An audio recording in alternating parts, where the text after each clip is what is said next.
Vamos a empezar en 19, al final. A Pablo le habían apedreado. Dice, la parte final dice, bueno, versículo 19. Entonces vinieron los judíos de Antioquía, de Iconio, que persuadieron a la multitud, y habiendo apedreado a Pablo, le arrastraron fuera de la ciudad pensando que estaba muerto. Ahora salta al versículo 22. Fíjate bien, a Pablo le dieron como muerto. Y mire lo que ya estaba haciendo en el versículo 22. Confirmando los ánimos de los discípulos y exhortándoles que permaneciesen en la fe, diciéndoles, es necesario que a través de muchas tribulaciones entremos en el reino de Dios. Fíjese bien, a Pablo acababan de darle una paliza, acababan de ponerle en la cárcel y acababan de darle como muerto.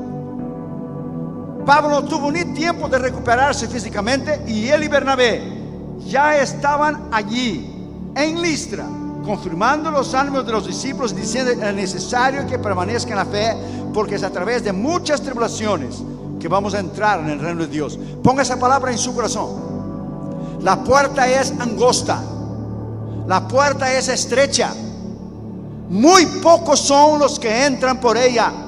Jesús dijo, la puerta es ancha y espaciosa, y muchos son los que entran por ella.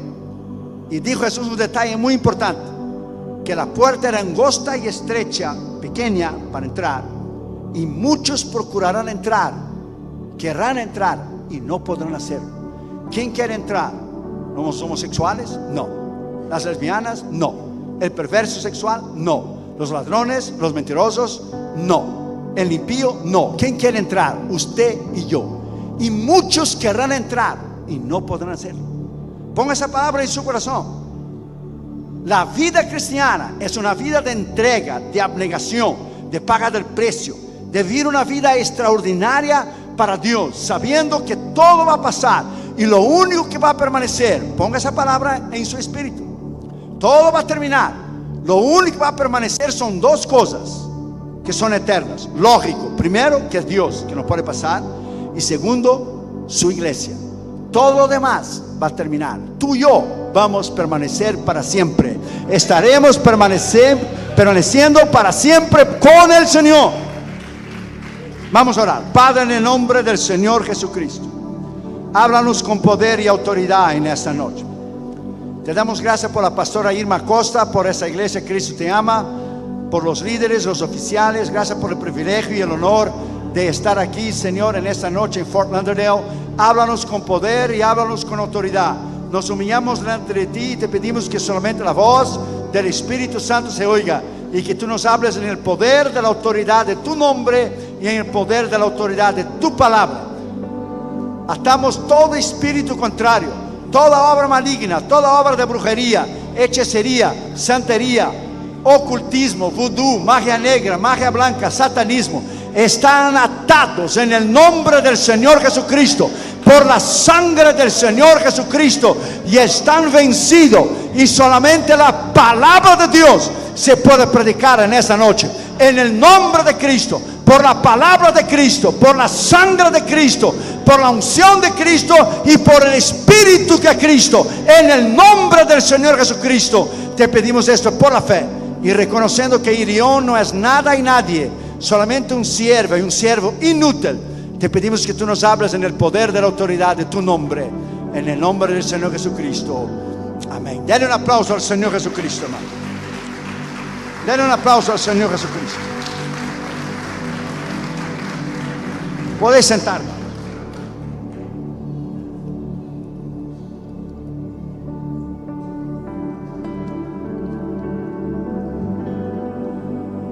Cuando Israel salió en Egipto, presta atención. Israel no estaba en Egipto, pero Israel no estaba en la tierra prometida. Israel estaba en el desierto. Es en el desierto que muchos cristianos, después que se convirtieron, antes de llegar al cielo, es aquí como murió toda la generación que salió de Egipto. Es aquí donde muchos cristianos fallan, pecan, son derrotados, se regresan, porque es en el desierto de la prueba, de la tribulación, de la aflicción, del infortunio, de la enfermedad, de cosas que nosotros no entendemos, es aquí donde muchos cristianos se hunden. Ahora yo estoy escribiendo sobre Job. Job es un libro muy profundo porque habla sobre el mal y el sufrimiento, cosas que no entendemos. Si vamos a hablar sobre el mal y el sufrimiento y somos cristianos y hay el mal y el sufrimiento, porque miramos todos los días guerras y enfermedades y dolor y violaciones y los niños mueren de hambre, entonces nos confrontamos con un gran problema teológicamente hablando. Está Dios y está el mal. Entonces, ¿cómo Dios puede permitir el mal? Dicen los teólogos y dicen los ateos y secularistas. ¿Cómo Dios, siendo bueno, puede permitir el mal? Entonces Dios no existe, porque Dios es bondad y no puede permitir el mal. Entonces para nosotros es un gran problema. O sea, está el mal y está el sufrimiento. ¿Por qué Dios lo permite? Por razones que solo Él sabe y solo Él conoce. Por ejemplo, si Él quiere pero no puede evitar el mal y el sufrimiento, entonces Dios es bueno porque quiere, pero no es todopoderoso porque no puede. Él es bueno y no es todopoderoso. Pero si Dios puede y no quiere, entonces Él es todopoderoso, pero no es bueno. Y sabemos que Él es bueno y es todopoderoso. Pero y si Dios no quiere y no puede, entonces no es Dios.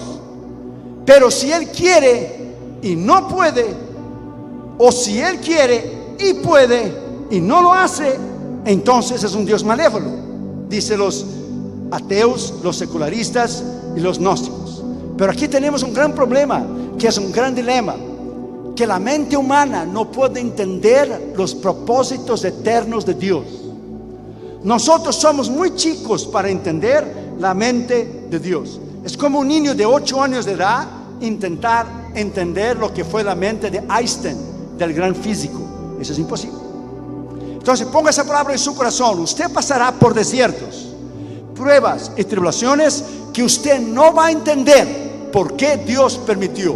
Solamente en la eternidad vamos a entender por qué Dios permitió. ¿Por qué Dios permite enfermedades? ¿Por qué Dios permite muertes?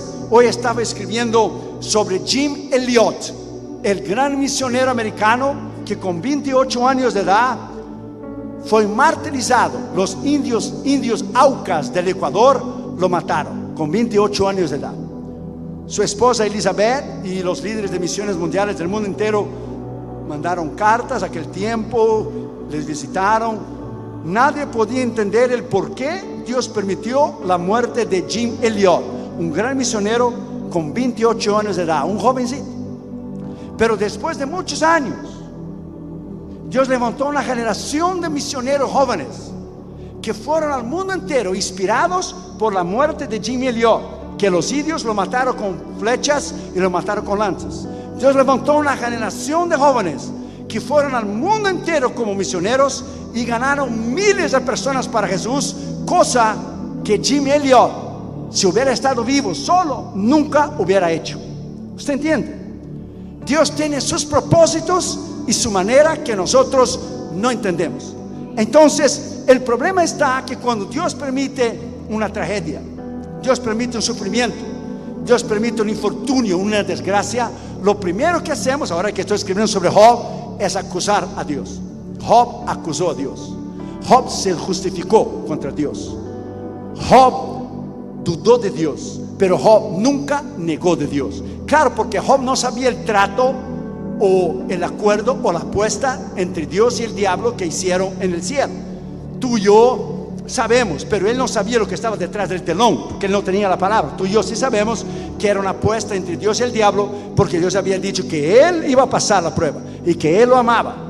Entonces hay cosas que van a suceder en tu vida y en la mía que a veces va a crear resentimiento, dolor, preguntas y cuestiones incontestables que Dios no te va a responder y Dios no te va a decir lo por qué de una situación. ¿Por qué? Porque Job 33, ponga esa palabra en su corazón, Job 33:12 dice bien claro, usted puede leer en la palabra, porque Dios no da razón de sus decisiones. O sea, Dios no explica por qué Él toma sus decisiones. ¿Usted entiende? Dios es omnisciente, poderoso, no tiene por qué darnos razón a nosotros, porque nosotros no somos nadie delante de Dios.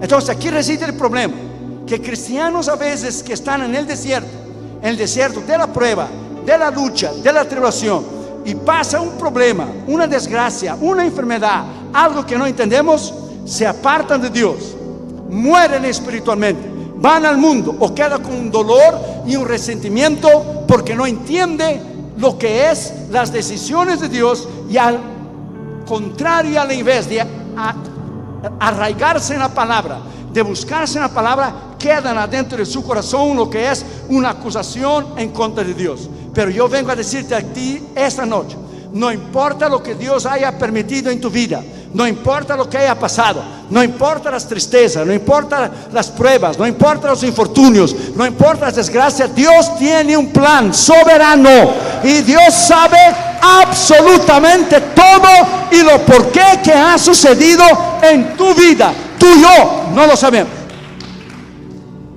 En primer lugar, aquí está entonces Pablo y Bernabé, que estaba confirmando los ánimos de los discípulos. Yo he venido de muy lejos para decirte a ti, confirmarte a ti el ánimo tuyo. Es posible, solo Dios lo sabe, que en tu corazón, en medio de pruebas, sean financieras, sean enfermedades, sean familiares, sea de tu trabajo, es posible que en su corazón las pruebas y las luchas y las tribulaciones que usted está enfrentando, usted esté desanimado. Todos enfrentamos desánimo. Si vamos a la escritura, Elías, el gran hombre de Dios que hizo llover fuego del cielo, Elías tuvo desánimo. Elías quiso morir. Jonás, cuando predicó a Nínive, dijo: mejor que me hubieras matado. Dios sabía que los iba a perdonar. Yo quiero morir. Moisés quiso morir. Job quiso morir. Entonces el desánimo es una frustración por nosotros no encontrar las respuestas adecuadas a nuestra vida, que Dios debería, pero no lo hace, contestar a nosotros. Dios no está contestando a cada momento, a todo momento, a las personas en el mundo entero. Dios está muy ocupado para esas cosas.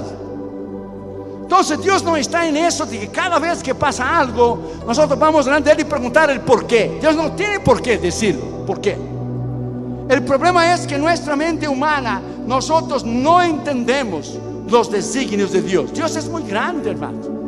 Dios es poderoso. Nuestra mente es muy diminutiva, muy pequeña delante de Él. Ahora estoy escribiendo en el libro, la estrella más cerca de nosotros se llama Andrómeda. ¿Sabe a qué distancia está? 1.000.000 de años luz. ¿Usted sabe lo que quiere decir años luz? Años luz quiere decir que la luz da 7 vueltas y media en la Tierra en un segundo. Imaginen qué velocidad. Usted dice 1, la luz ya dio 7 veces la vuelta alrededor del mundo. Casi 8. Usted dice 1, 8 veces. No hay velocidad como esta. Ahora imagine el Dios que creó la luz. Entonces usted imagina usted viajar a una velocidad de esta, casi 8 veces por un segundo la vuelta alrededor de la Tierra de la luz, viajar 1.000.000 de años a esta velocidad extrema para llegar a la primera estrella, solo la primera.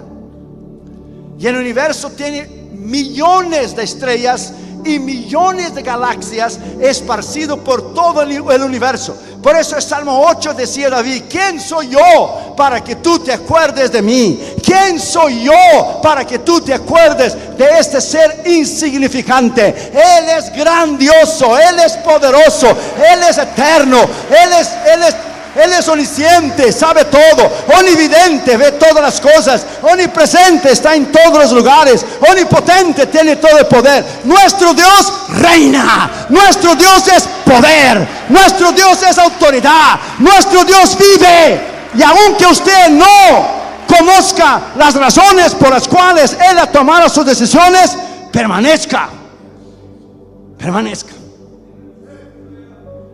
Dios no se va a rebajar lo que es a nivel del hombre para explicar al hombre sus decisiones. Por ejemplo, usted y yo preguntamos a Trump las decisiones que él hace en la Casa Blanca. Intente entrar allá a la Casa Blanca a fuerza para ver lo que le va a suceder. Cuando nosotros entramos delante del trono de Dios, Moisés entraba con mucha sabiduría. Moisés no era como tú y yo, que llegamos y damos una lista de oración inmediatamente. Moisés lo alababa. ¿Quién como tú entre los dioses? Tú eres grande, tú eres poderoso. Moisés lo exaltaba. Cuando Dios ya decía, ya, Moisés, ¿qué quieres? A Dios se llega delante de Él con reverencia, alabando su nombre, alabando su poder, alabando su autoridad. Él es grande, Él es poderoso, Él es extraordinario.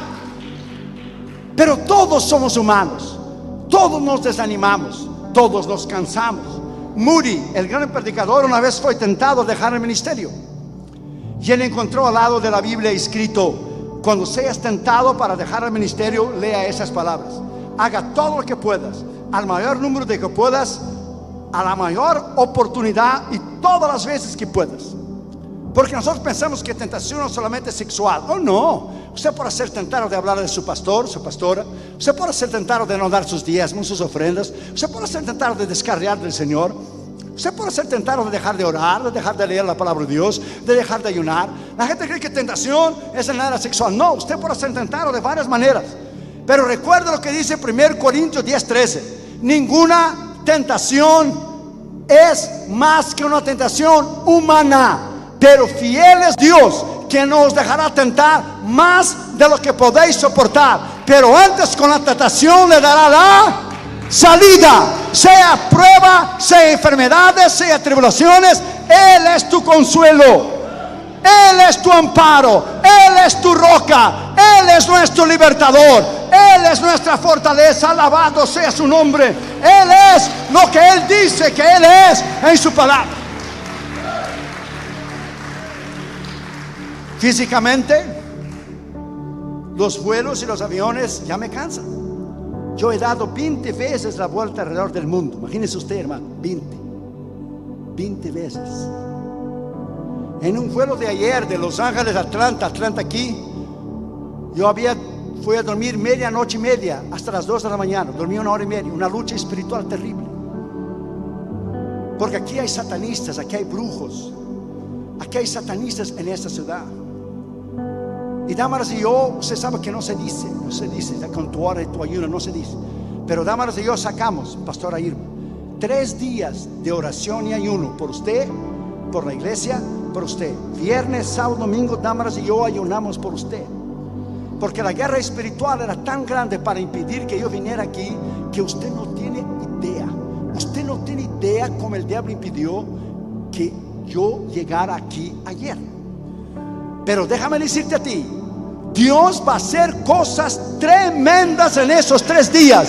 El diablo está derrotado en la cruz. El diablo está vencido en la cruz. Jesús lo destrozó, el diablo en la cruz. Hay áreas de su vida que van a ser arregladas, áreas de su vida que van a ser cambiadas. En esa noche, en el nombre de Jesús, todo espíritu de desánimo, de derrota, toda incógnita, toda pregunta, todo lo que es enigmático, un enigma, un misterio que usted no puede entender, te lo voy a dar un consejo de un veterano que va a ser 40 años que ha predicado en todos los continentes del mundo, alrededor del planeta. A Dios no se entiende con la mente, a Dios se cree con el corazón. Dios es demasiado grande, demasiado poderoso, demasiado excelso. Oh, Él está sentado en un trono alto y sublime. Alabado sea su nombre. Y en esa noche, en el nombre de Jesús, atamos todo espíritu de desánimo, todo espíritu de derrota, todo espíritu, lo que es de toda obra maligna que ha venido sobre ti para desanimarte, para hacer pecar, para regresar al mundo. Estás vencido, diablo, en el nombre de Jesús.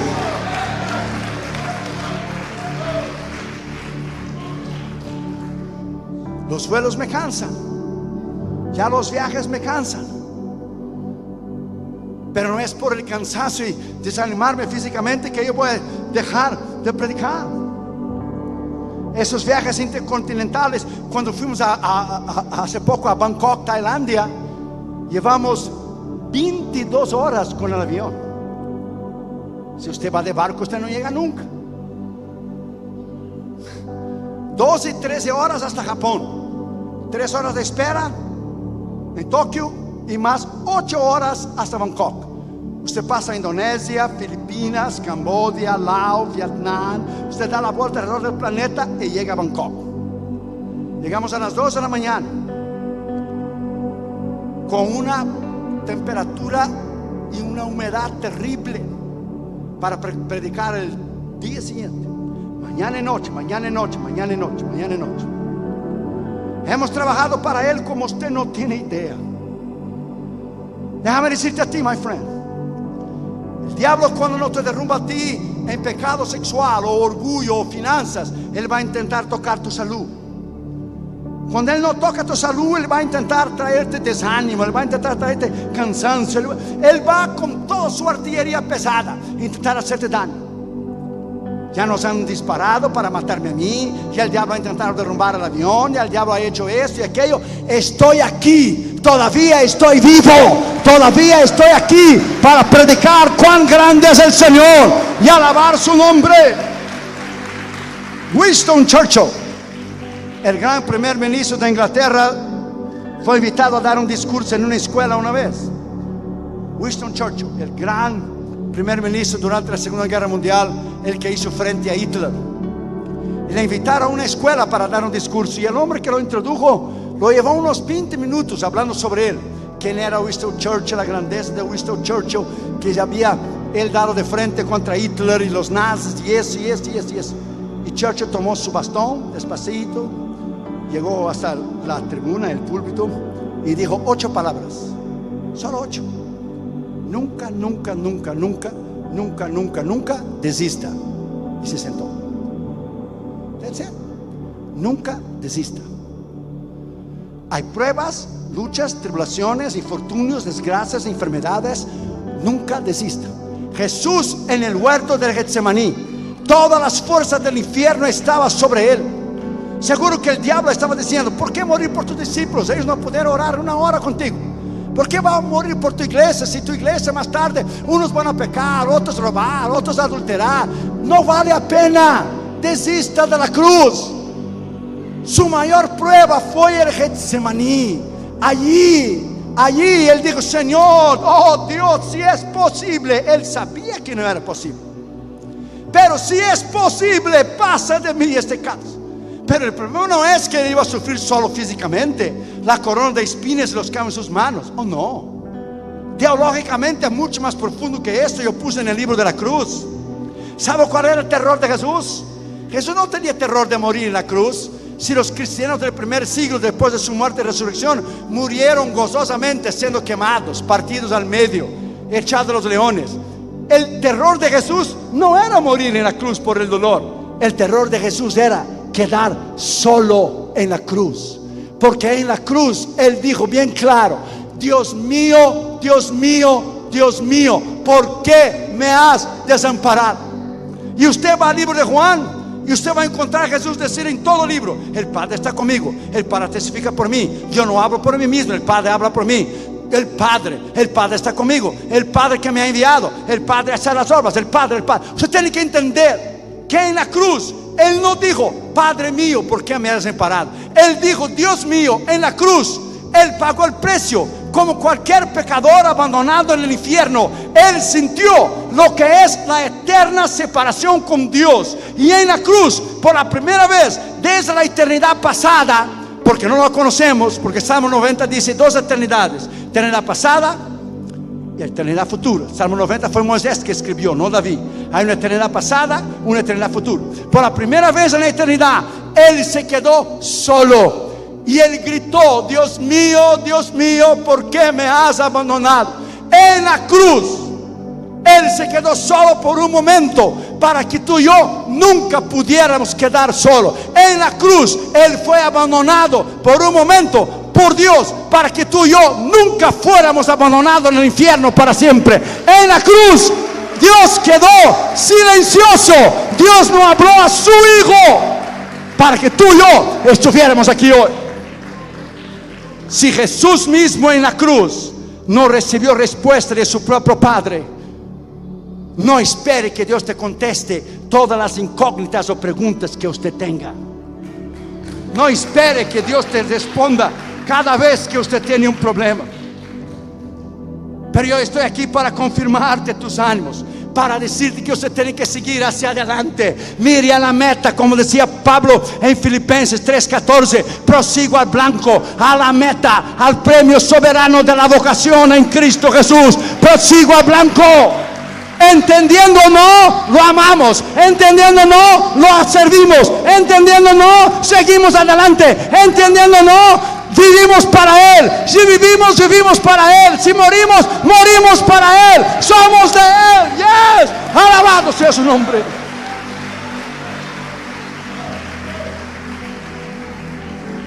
Segundo, exhortándoles a que permaneciesen y perseverasen en la fe. Fíjese bien la palabra, no dice diciéndoles, dice exhortándoles, hablando en serio, exhortándoles a que permaneciesen firmes en la fe. O sea, va a venir instantes y momentos. Ponga esa palabra en su corazón. Usted no ve ninguna capa aquí atrás de mí, Superman. No, yo soy hombre como usted. Va a venir momentos, va a venir pruebas y luchas y enfermedades y problemas que usted va a querer, no sé cómo dice el dicho, no sé en su país, pero echar la toalla, tirar la toalla, colgar los, ¿cómo se dice? Los guantes. Los mexicanos dicen: no te rajes, no te rajes, Jalisco, no te rajes. Va a llegar momentos que usted se sentirá solo, que palabras para ayudar a usted no sirven, porque los amigos de Job hicieron lo correcto, aunque después hablaron de la sabiduría humana.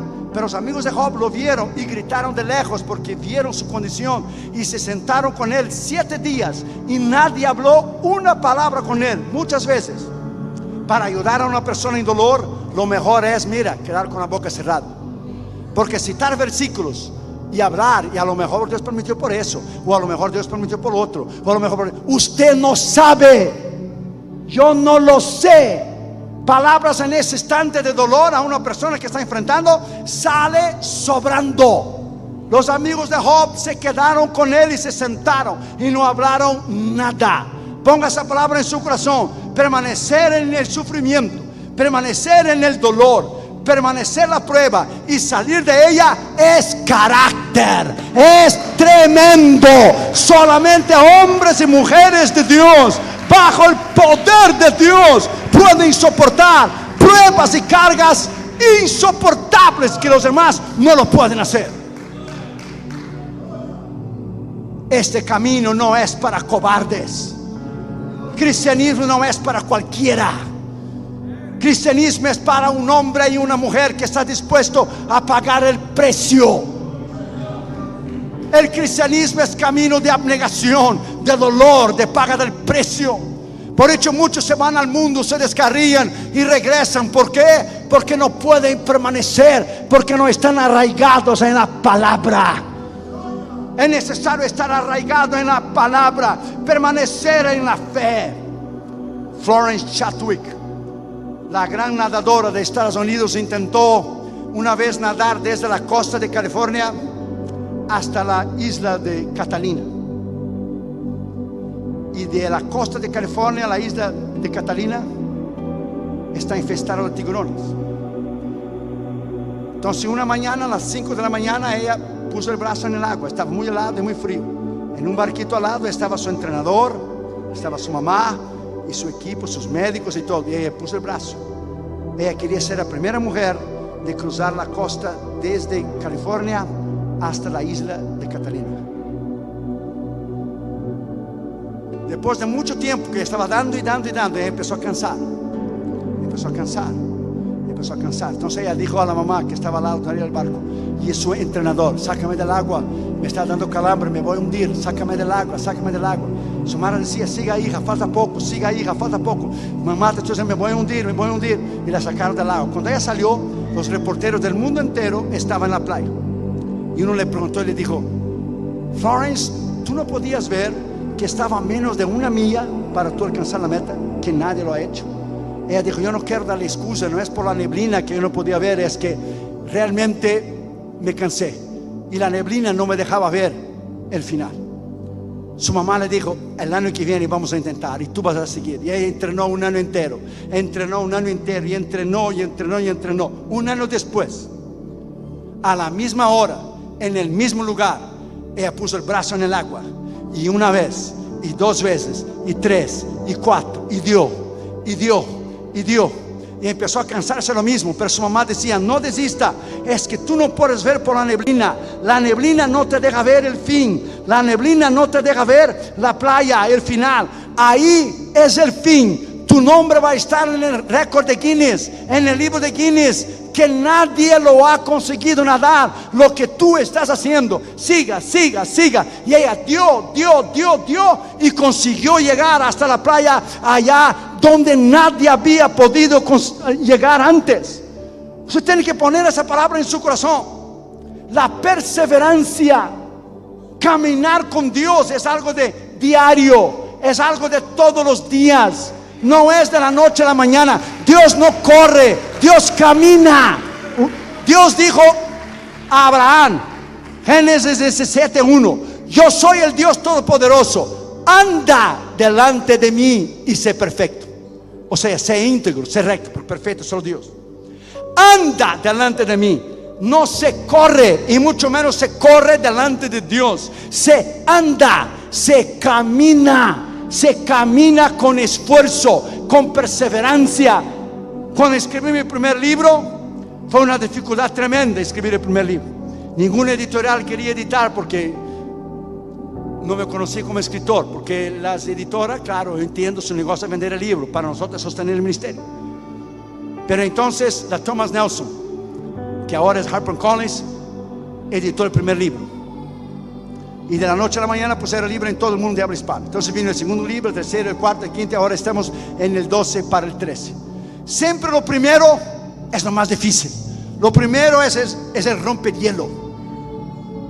Dama vino a mí y me dijo, Josué, tú nunca has desistido de un proyecto que tú has querido hacer.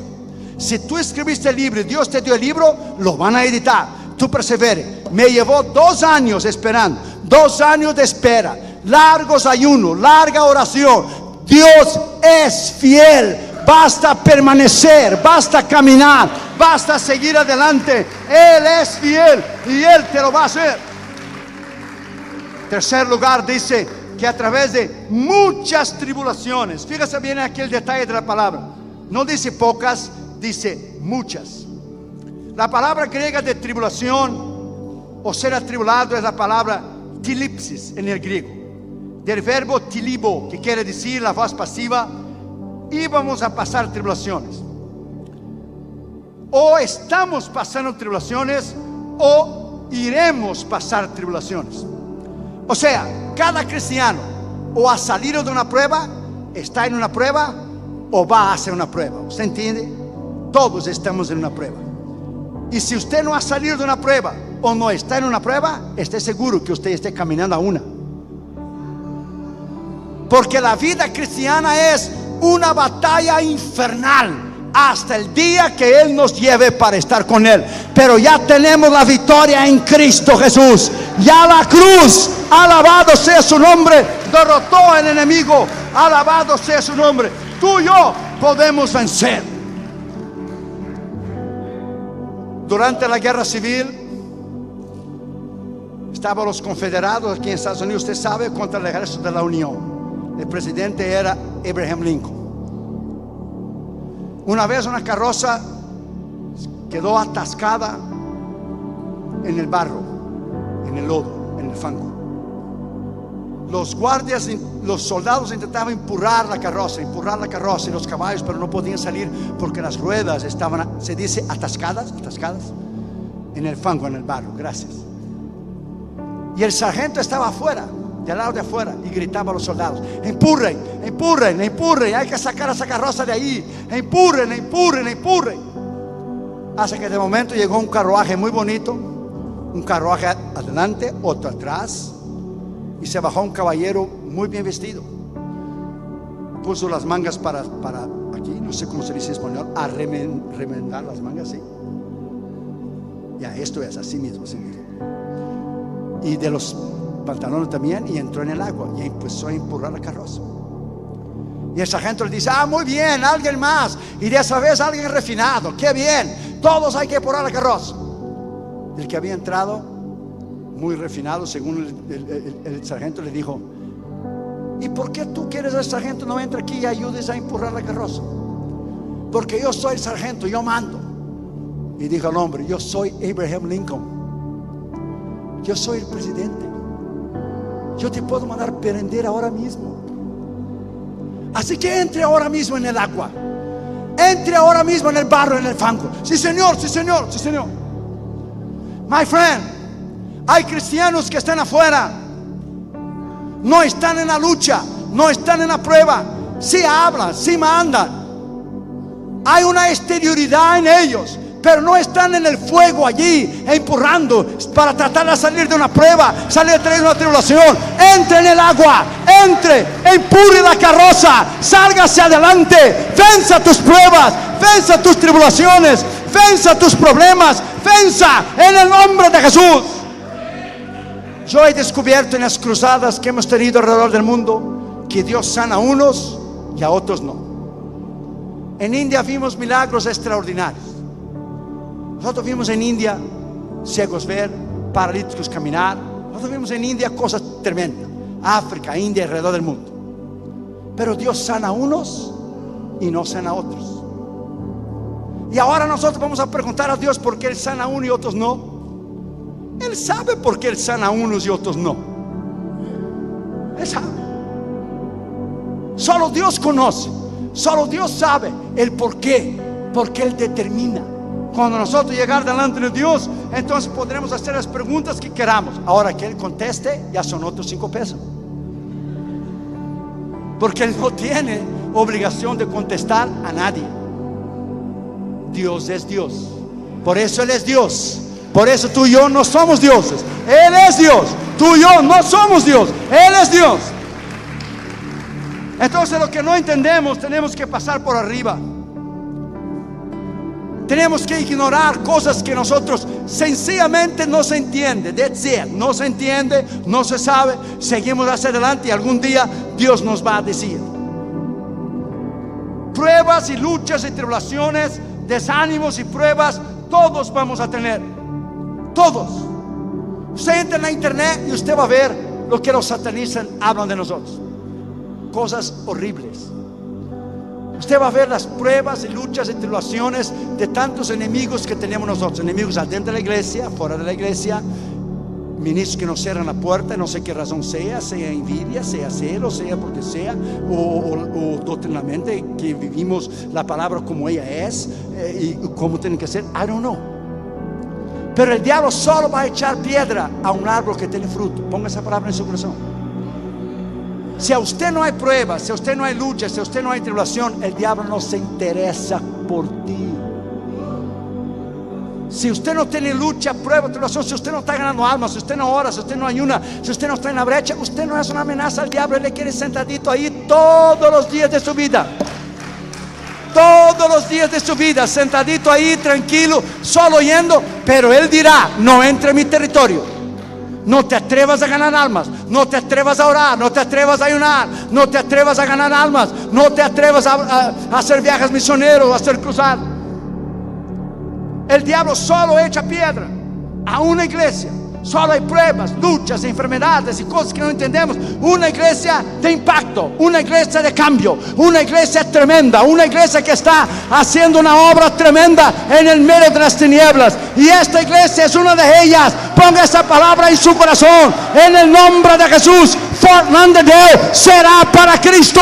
Dios tiene un plan con usted. Dios tiene un plan con esta iglesia. Dios le va a levantar aún más de lo que Dios ya le ha levantado. Todas las tristezas y pruebas y luchas y tribulaciones que usted ha enfrentado, Dios te lo va a bendecir. Él te lo va a recompensar. Denle un aplauso al Señor Jesucristo. Yes.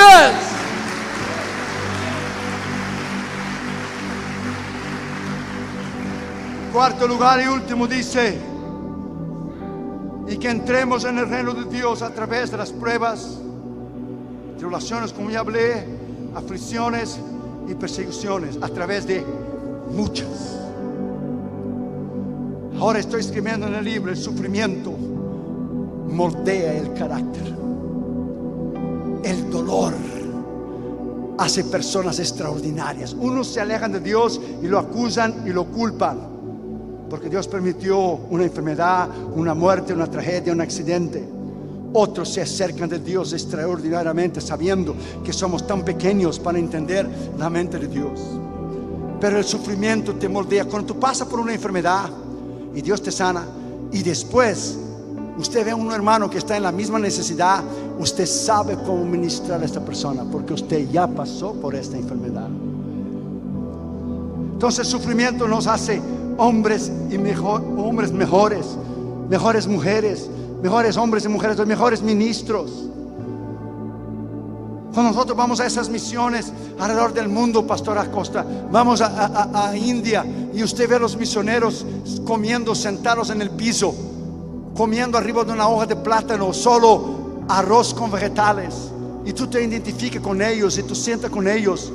Tú aprendes de ellos tremendo. Tú le das la mano y sus manos, ellos te saludan, sus manos están llenas de callos, de levantar iglesias de barro. Como en nuestros países hay casas de barro, ¿verdad? Casas de barro, casitas pequeñas con el piso de barro. Levantan iglesias de mano de barro. Dios te viene a ti y te dice: ¿tú veniste aquí a enseñar qué? ¿Y tú veniste aquí a predicar qué? ¿Qué tú vas a predicar a esta gente que es tremendo? Tú veniste aquí para ellos a enseñarte a ti. Tú veniste aquí para ellos ministrar. ¿Qué tú le vas a predicar? Sobre el dolor, el sufrimiento. Si ellos aquí en India son quemados vivos, les destruyen sus casas, los hindúes fanáticos. ¿Tú vienes a enseñar qué? My friend, cuando usted viaja alrededor del mundo, usted conoce personas tremendas, hombres de Dios tremendos. Oh my God. Usted va a asilos, usted va a casas de desamparados, usted va a casas de leprosos, personas con pedazos de la boca solo, pedazos de un nariz, pedazos de un nariz, de una oreja, con los dientes, la boca deformada. Como un pastor americano fue el otro día y fue a visitar en India una casa de leprosos, y cuando fue a salir, pues tenía guantes y todo, porque es una enfermedad contagiosa. La mujer le vino a él y le dijo: pastor, ¿pudiera cantar conmigo? Toda deformada, cayendo los pedazos de su rostro. ¿Puede usted cantar conmigo esa canción que dice: Count your blessings, what the Lord has done? Cuente todas tus bendiciones, lo que el Señor ha hecho por ti. Él empezó a llorar y él preguntaba al Señor: ¿qué bendición puede tener esta mujer? Se está cayendo los pedazos de su cara, de su rostro. Yo que vengo de Estados Unidos y tengo todo. Y la mujer dice: ¿puede cantar conmigo, pastor? Count your blessings. Y dijo ella: ese rostro algún día va a estar delante de Dios perfecto. Ese rostro algún día va a estar delante de Dios perfecto. Por eso yo cuento las bendiciones. Bendición de vida eterna en Cristo Jesús. Esta es la bendición más grande. Ponga esa palabra en su espíritu y ponga esa palabra en su corazón. Desánimo, pruebas, luchas y tribulaciones, tú y yo vamos a enfrentar. Yo fui a Bangkok, Tailandia, con mi brazo entumido y mi pierna entumido. ¿Cómo se dice entumido? Entumecido. Dormido, ¿verdad? Duros. 22 horas con el avión. Yo fui enfermo. Solo Junior, que es mi hijo, que fue conmigo, sabía. Cuando yo estuve allá, Pastor Acosta, yo pedí a los pastores, a los líderes, que oraran por mí. Y el director del Asia, Boy Bob, nuestro ministerio, estaba allí. Sus hijos, que son nuestros misioneros, el pastor Meitei, Junior y los demás líderes oraron por mí. Cuando yo regresé a Estados Unidos, después, un lunes por la mañana, ahora escribí eso en el libro, sentí que no tenía fuerzas en mis piernas para pararme de la cama. Yo llegué a un susto terrible porque mis piernas no se movían. Yo llamé a Dama Carter Jr. a orar por mí. Dios me dio fuerza para yo pararme y me llevaron de emergencia al hospital. Y cuando tú llegas al hospital con el brazo entumido y la pierna entumida, los médicos no te dejan ir, porque puede ser un principio de un derrame, un ataque al corazón, una embolia, algo así. Usted no tiene idea de todos los exámenes que me hicieron. Me pusieron este tubo que se llama MRI, yo creo, que te hace por centímetros de tu cerebro para ver si tenía cáncer. Porque lo primero que dijeron los médicos es que tiene algo en el cerebro, al lado izquierdo. Lo primero que el diablo viene a ponerte miedo, temor. Lo que tienes es cáncer. Dama dijo al médico, él no tiene nada. Vamos a mandar a venir un oncólogo. Y dijo Dama, él no tiene nada. Lo primero que viene el diablo a ponerte a ti es temor, es miedo. Y yo dije a Dama, tranquilo, vivo para Dios, muero para Dios. Ese es el interés, es lo mismo. A mí me sale igual. Pablo decía bien claro, quiero vivir para estar contigo. Para mí vivir es Cristo y morir es ganancia. Es lo mismo. Ese día me hicieron ese examen que hace MRI, yo creo que se llama CAT scan, parece que se llama. Bueno, me hicieron todo tipo de examen: CAT scan, dog scan, giraffe scan, all kinds of scan. No encontraron nada, claro que no había nada.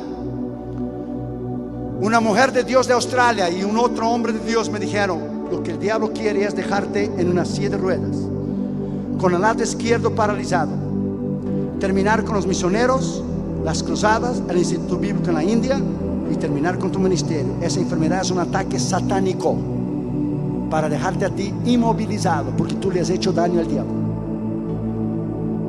Aquella noche Damaris durmió en el cuarto del hospital conmigo. Yo sabía que ella no estaba durmiendo porque yo la conozco por 31 años.